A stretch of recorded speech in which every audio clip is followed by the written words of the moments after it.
बिस्मिल्लाहिर्रहमानिर्रहीम। अस्सलाम वालेकुम। Welcome in Noor Pakistan. My name is Qamar Abbas Tahir. और कल हमने पढ़ा था बुनियादी मिक़दारों के बारे में और माखूज़ मिक़दारों के बारे में। तो आज हम पढ़ेंगे बुनियादी यूनिट्स और माखूज़ यूनिट्स के बारे में, और फिर बताएंगे कि यूनिट्स का सिस्टम इंटरनेशनल क्या है और इसको हम इस्तेमाल कैसे करते हैं। तो सबसे पहले आपको ये बताना चाहिए कि यूनिट किसे कहते हैं।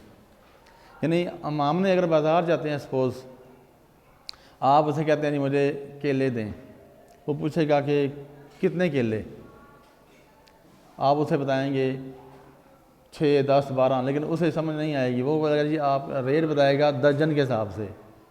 अंडे ख़रीदने हैं आपने, आप उसे बोलेंगे 2 किलो अंडे दे दो, तो वो बंदा हंसेगा।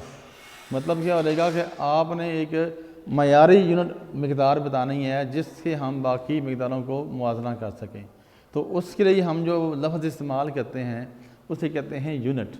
तो यूनिट क्या होता है? बेसिकली एक मयारी या फ़िक्स मिक़दार है, और इसके हिसाब से हम क्या करते हैं, बाकी मिक़दार जो है उसको इससे मुआवजा करते हैं। बात ठीक हो गई। अब ये कि हमने आगे जो इस्तेमाल करना है जिसे हम कहते होते हैं बुनियादी यूनिट्स, दूसरा रहेगा माखूज़ यूनिट्स।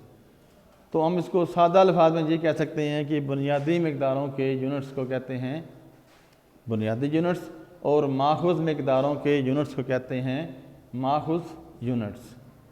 अब ये बुनियादी मिक़दारें हमारे पास कितनी हैं? 7 हैं। पहली क्या होती है? लंबाई। अब आज इसमें ना जो गलती होती है हमसे, गलती ये होती है कि जो हम अलामत और जो उसकी यूनिट की अलामत है उसको मिक्स कर जाते हैं। अब सिस मिक़दार की अलामत क्या है? लंबाई है L, इसका जो यूनिट है वो क्या लिखा हुआ है? मीटर। मीटर की सिंबल क्या होती है? M। फिर मास आ जाएगा, मास की सिंबल क्या होती है? ये भी स्मॉल m ही है।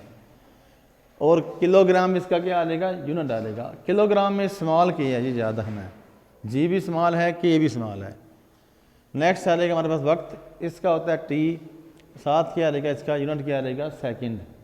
अब सेकंड में स्मॉल s है, कैपिटल नहीं है, ये ज़्यादा है। फिर आ जाएगा टेम्परेचर, इसमें यह है कैपिटल T, इसकी सिंबल है टेम्परेचर की। इसका जो यूनिट है वो कौन सा है?